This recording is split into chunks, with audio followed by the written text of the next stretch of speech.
There we go. You would think this is my first time doing this, but good morning, everyone. Hello, Speaker Sisters. Let me know, is this your first Speaker Sister Live? I know we have a lot of new women in here from the boot camp. So let me know in the chat, is this your first time attending a Speaker Sister Live? Bethany, welcome. It is your first. A big Speaker Sister welcome to all of you. My challenge to people who have been in the group for a while, like Sharon Delaney is like an OG Speaker Sister, I think from 2018, to Jean, who is a new Speaker Sister, welcome. Set up a virtual coffee date with someone new. That is like one of the beauties of the Speaker Sisterhood is getting to know each other. So challenge for you today in the Facebook group after this live, say maybe something that you're working on, something that you'd like feedback on. Also, as you can tell, my voice is hanging on by a thread. So I have backup with me today, who I'll show you in a second. And set up a virtual coffee date, get to know each other. And then if you want to meet each other in person, we also have Mic Drop Club in person meetups happening this month. If you're a member of Mic Drop Club, that is our women's public speaking club where you can practice like the skills of speaking, hand gestures, tone, in person or virtual, and get reps. So we have about 33 cities. Alex will put the link in the chat if you're interested in joining one of our meetups this month, and we would love to have you and meet your Speaker Sisters. So boot campers, welcome. I'm so glad that you're here. And then speaking of challenges, who did the challenge that I posted in the group to announce that you're accepting gigs for Women's History Month in March? Let me know who did that. And while you all are telling me, I'm also going to bring up Christine. Hello, Christine. Morning. Good morning. I know you are morning. You are West Coast today. I see it's still dark outside. It is, but I'm excited to be here today. Oh, perfect. Okay, so many people did, and let me tell you. So if you don't know what I'm talking about, I posted just a simple script in the Speaker Sister group and said, put it on LinkedIn, put it wherever you are, and say, I am now accepting gigs for Women's History Month in March. Maybe include a little bit about what you speak on, but just claim that you are doing it. Because right now, I literally just got booked to speak March 5th at a huge company because they're probably like, oh shit, it's Women's History Month. We gotta bring in a speaker. So people are looking right now. I have a day in March, I think it's March 12th, where I have 3 gigs in one day. 2 of them are virtual. Actually, no, 2 are in person, 1 is virtual. It is a very healthy time. So if you haven't done that challenge yet, do it. And then if you already did it, do it again. Keep reminding people. The algorithm is crazy. Sometimes they don't see that they've done that. Christine, really quick, for people who don't know you, you want to give a quick intro of the magic that you are at Mic Drop? Yeah, hi everyone. Christine Sickles. I've seen many of you, but for all of the newcomers, welcome. I am Jessa's CMO, but also in Mic Drop, I teach a portion of Mic Drop Academy. I'm one of our coaches, and I specifically help you build your personal brand to think about how you show up in all of the places that you're marketing yourself, whether it's LinkedIn or your website or your marketing materials. And I really always love to say and remind people that your keynote is what gets you the applause, but your marketing is what gets you on stage. And so that's what I'm here to help you do. Yes, absolutely. And for those of you who are have done Academy before, you're familiar with Christine. For those of you who haven't, Academy is our coaching program for women who are already speaking, probably already getting paid, and looking to either increase frequency or fee. It starts in March. We have 3 spots left for this cohort. So Alex will put the link to the application in there. But again, this is for women who are maybe a little bit more seasoned in speaking and looking to do more of it. So we'll go ahead and start with Q&A. Christine and I will go out of this together. Put your questions in the chat that you have for us. What are you working on? Maybe where are you feeling stuck? And then in about 10 minutes, I'll have some more mic drop announcements for you all that we'll go through. Love the feedback you all are getting Women's History Month, which is great. Let's see, Cassie. How do you handle if an organization asks you to speak for an hour and you wrap up 5 to 10 minutes early? Is that ever a problem? I will speak to this and say, I would rather you be like 5 minutes early than 5 minutes late. Mhm. Would you agree? Yeah, totally agree because event planners expect you to be on time. So a little bit early, totally fine. If you go over, you might ruin the whole agenda and itinerary that they've have built. So always better to be a little early. That's totally fine. Yeah. And sometimes what I do as well, if you are looking at the clock and you're like, oh my God, I'm almost done with my talk and I have 15 minutes left. I know I'm feeling a little sassy today, but I call them your oh shit stories, and have like 3 oh shit stories in your back pocket that are not included in your talk. So mine is a camping story with my dad where, wait, let me tell you about this time when I went camping with my dad, and there's like a moment to meaning in there. So have 3 of those in your back pocket if you need to fill time or stall that are not in your talk. Okay, next question. I'm stuck on how to decide on who to pitch to. Christine, do you want to take that one as far as like audience?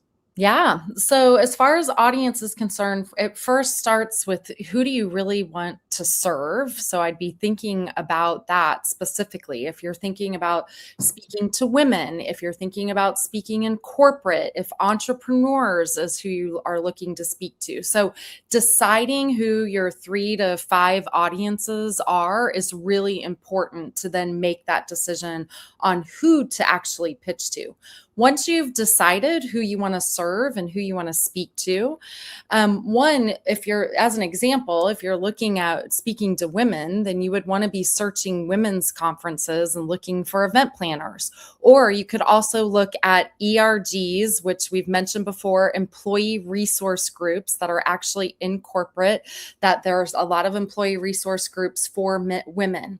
Other places to pitch. So if you want to speak to corporate, learning and development, people with HR in their title. Those are usually people who are booking some of the big events that corporations have.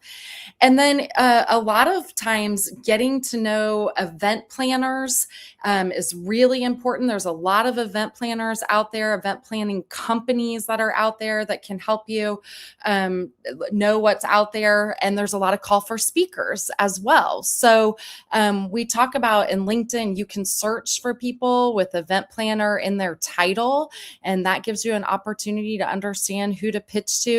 And we have a gig newsletter. So anyone that's new, just know that we have a gig newsletter that we send out that gives you some opportunities for gigs that we know that are happening. And those links take you directly who's pitching and booking. Yep.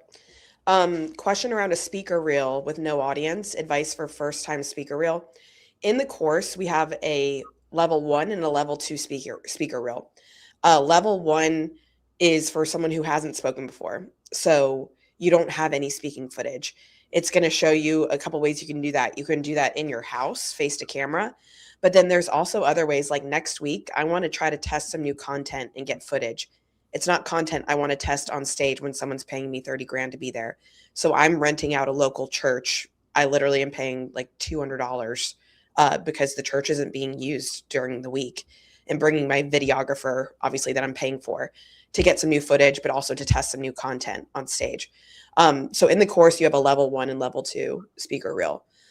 March script that I talked about. Alex, maybe you can find my script that I put in the Facebook group and just repost that in the Facebook group again today. If an event planner wants to see 15 minutes of your talk, do you record it, send them a private link? That's an interesting question because I've never had an event planner ask for like that specific. Usually they want to see a demo reel. But if you want to send someone a full talk that's more than your 2 to 3 minute demo, I would put it as private on YouTube and send them the link. I don't like having my full talk floating out there. Just so, it's something that's sacred for when they pay you to give it. Let's see. How should I integrate a framework into the structure of 5 stories? I included the stories into the model and seems to work, but just wondering if there's a best practice.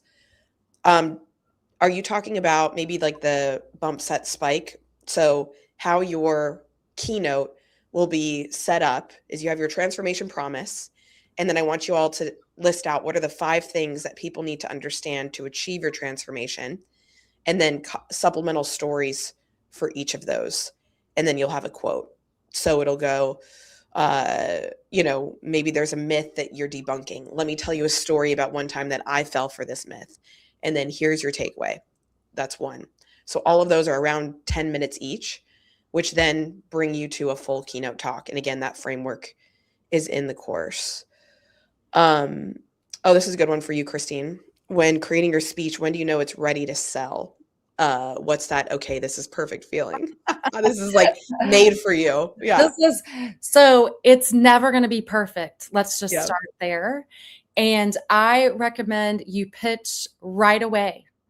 And the best thing that's going to get you stage ready is having a date on the calendar. So I feel like a lot of times we get caught in wanting to focus more on our content and really honing in the keynote, and we're not ready to pitch it or sell it yet. And we can keep doing that forever. What we need to do is start pitching ourselves. If you know your speaker statement, if you know a gist about, you have a title and a subtitle ready to go, even if you don't have everything complete underneath it, start pitching yourself. It will motivate you to get it done, because when you have that speaking date on the calendar, you'll get it done. Okay. Stephanie, I've got my first breakout workshop for a big company next week. Congratulations, Stephanie. Just wondering what's typical for interacting with other breakout speakers. Do you make a specific effort to connect with them? This is a great, great question. I really try before I speak anywhere to look up the speakers before and the key players that are going to be there. What does the CEO look like? I have the most embarrassing story of speaking at a cheese company. I'm not going to say the name, where I was like, "What do you do?" And he was like, the billionaire heir to this cheese company that's in all the commercials, and I looked like an idiot. So know the key players and the other speakers. I always try to befriend the other speakers. One, because I just like talking to speakers. Two, remember this is a referral-based business. And this is a great way to do that. So even if you're there for an extended amount of time, see if they want to grab coffee in the morning and anything like that. But I will also say, one of my pet peeves that I see speakers do is they only introduce themselves to people who are, quote, more important or equal or higher than them. The meeting planner, the CEO, the speakers. I am on a first name basis with everyone backstage by the time I leave. The AV team, the videographer, the hair and makeup, whoever it is. One, I just think that that's just being a good person. But two, there are so many orchestrators that make an event go well that are really important to you. People ask me how sometimes I get so many stage photos. I truly believe it's because I make the photographer and videographer feel really good and that I'm really excited that they're there. And so just make sure that you are introducing yourself to speakers, but also to everyone. Let's see. I have a lot of anxiety if I'm relatable enough or not. I've lived a very unusual and unique life. I love that question, Sarah. So I would say I literally was meeting with a speaker this week who has climbed all 7 summits, Everest. She's had an 8-figure exit for her business. She was a former addict, like all these insane stories. And my challenge to her was to extract the universal experience of someone who will never climb Mount Everest. What can they learn from you? What can they learn about never giving up? What can they learn about goal setting? So they don't need to relate to the story, but they can relate to the takeaway. Let's see. I got booked to speak at a pre-conference event for mental health professionals. Congrats. It's a keynote workshop. Christine, this will be a good one for you. That lasts 6 hours. Any suggestions on how to plan this? I don't do this, so I'm shooting this to you. Yeah. It's about 5 So hours more than my limit. Yeah. yeah, I do a lot of workshops. So, one of the things that I'm assuming if you were booked for a workshop that you have some sort of framework or something able that you're able to teach. And so, I find is if you're doing a keynote, that's going to inspire people on whatever your topic is, the why people should do it, and then your workshop really gets into the how.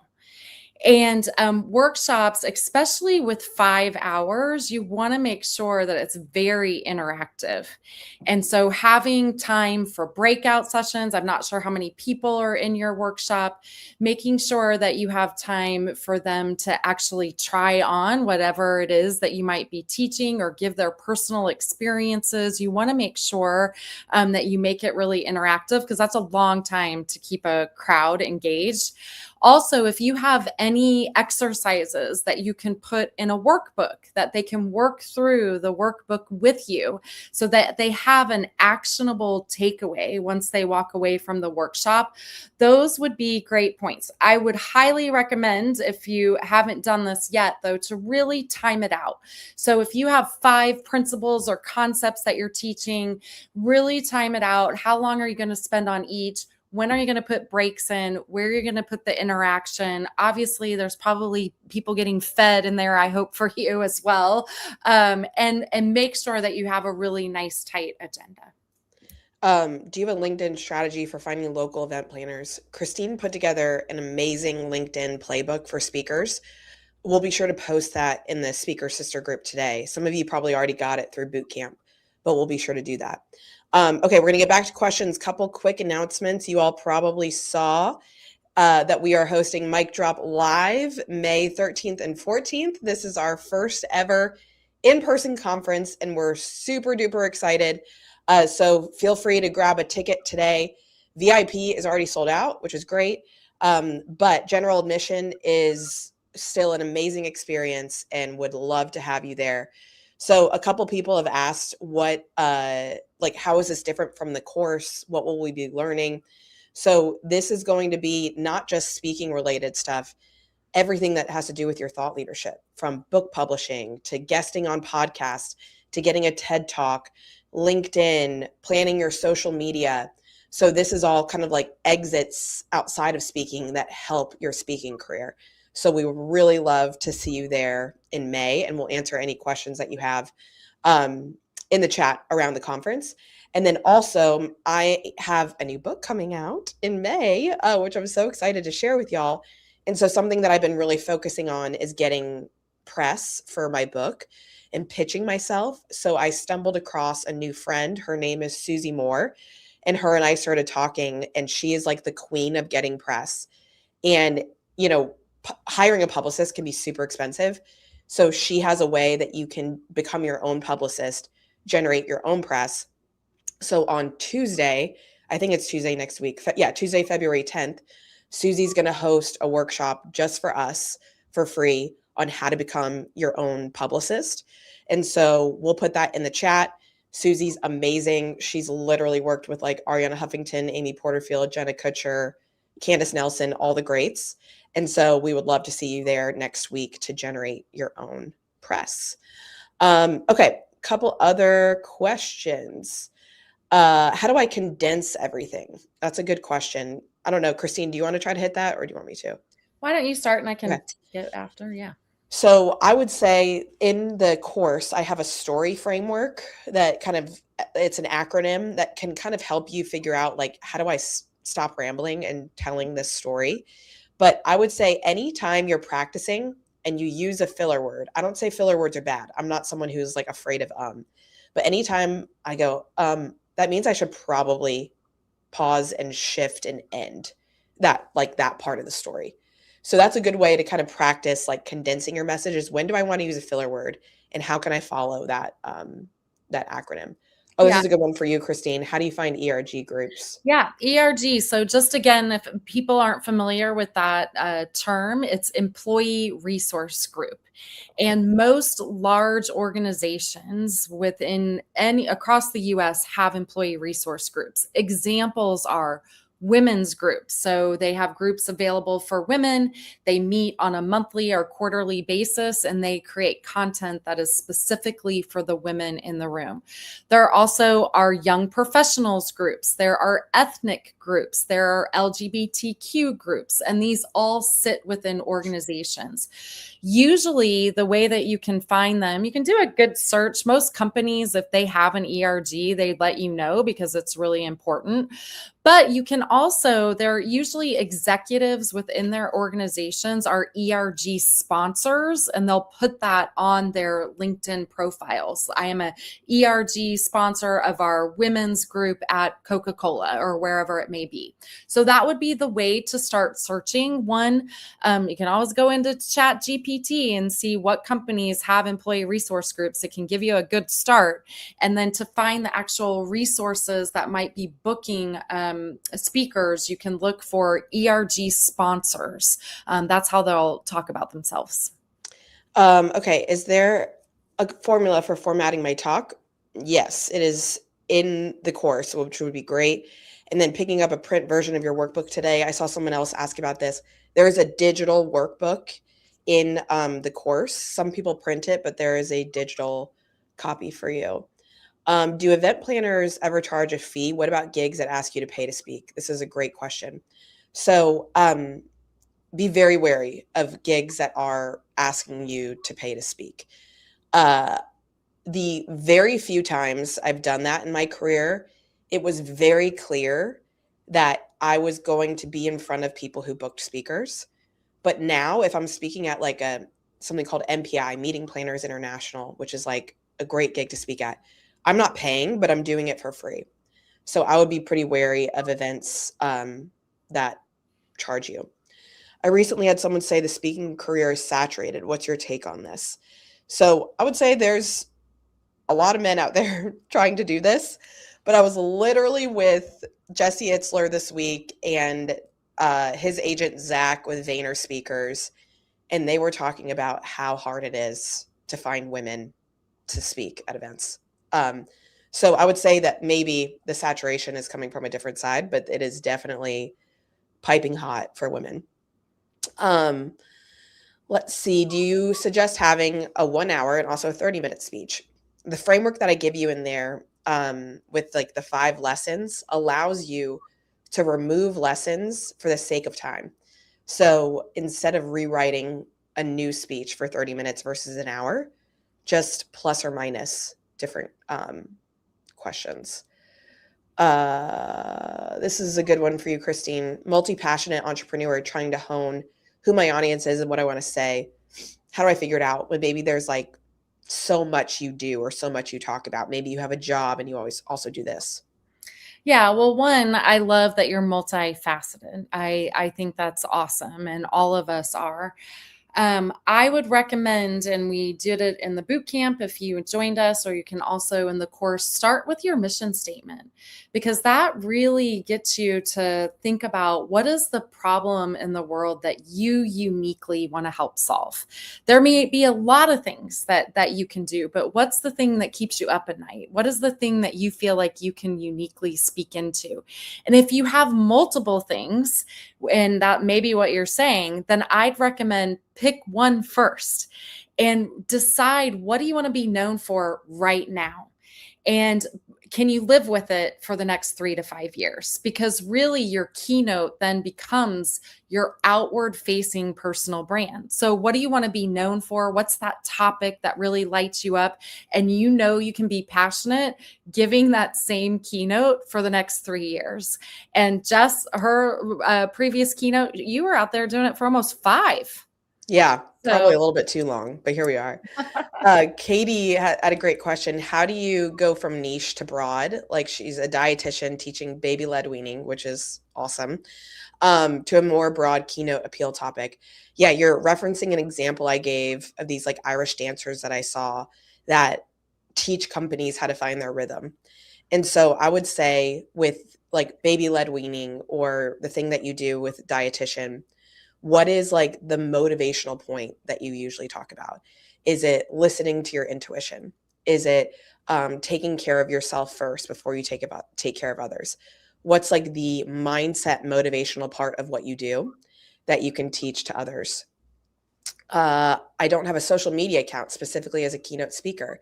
I have a website. Is social media necessary? Does it look bad if you don't have a lot of followers? Christine, you want to take this? Well, I definitely think you should be on LinkedIn. Yeah. So we talk about that in the boot camp. We talk about that in the course. It's very important to have a presence on LinkedIn for two reasons. One, because that's where event planners will find you. And so it's a place to do business, and you can actually find event planners as well.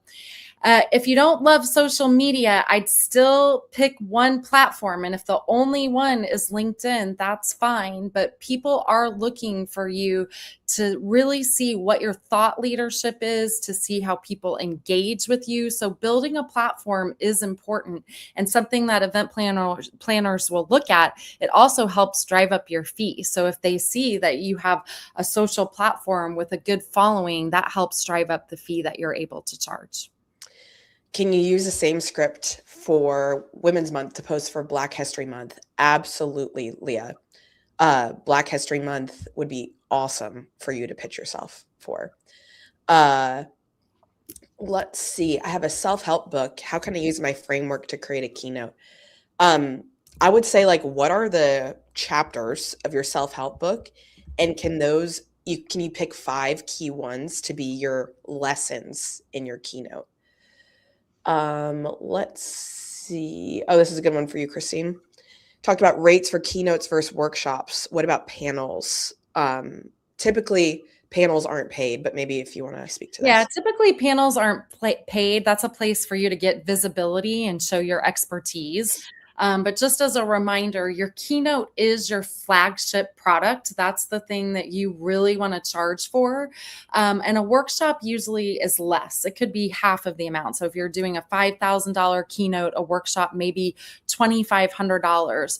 Usually workshops are in smaller rooms. The thing though that's great about workshops is a lot of times if a conference is hosting you to do a workshop, maybe they don't know you, or maybe their audience hasn't heard of you yet. You run a great workshop, you get great reviews, and that gets you in the running for the keynote next year. So I would think about flagship product, keynote, and then your pricing will scale down from there. Okay, real quick. Do people frown on unsolicited reach out? No, but I would say LinkedIn is the best way to do this in a way that doesn't feel salesy or transactional as far as reaching out. I've submitted 2 proposals for March. I don't think they're paying, but that's okay. I need the practice. Am I selling myself short, or does this make sense? Absolutely not. It makes sense. Speaking for free is the best form of marketing that you can have. Like, make the room your agent and get footage, photos, referrals, testimonials. That's great. Okay. Let's see. Following up on a question, who is there and talking to speakers? Do you build a picture book? Terrible at remembering names. I know it's something that you just kind of have to hit. Like that, however you want to remember people. Let's see. Oh, good one for you, Christine. Do you start pitching before your website is complete? You can, but you need to have something. So I would recommend you have a one pager, like a PDF that says who you are, what you speak about, if you have testimonials, what audiences you are trying to reach. That's a great way to get something in people's hands via email. But I would work to get a website up relatively quickly. We have a template, which Alex can drop in the chat, that you can use that helps. It's actually a template specifically for speakers so that you can easily get one up. So that might be an idea for you. But having a website is basically your digital business card, and it gives you a lot of credibility. And again, having a nicely done website will ensure that you can get a really good speaking fee. Absolutely. Okay, so with our last minute, couple just reminder announcements, post that you're accepting gigs for Women's History Month in March. I'm telling you, people are chomping at the bit, and do it maybe every week.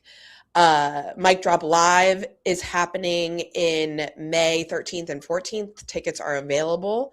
So go to the website, grab your ticket.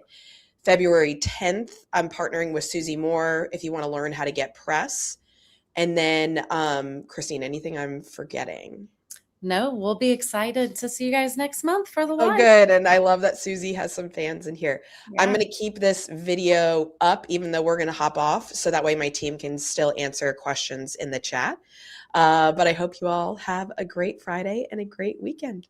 Bye, everyone. Bye.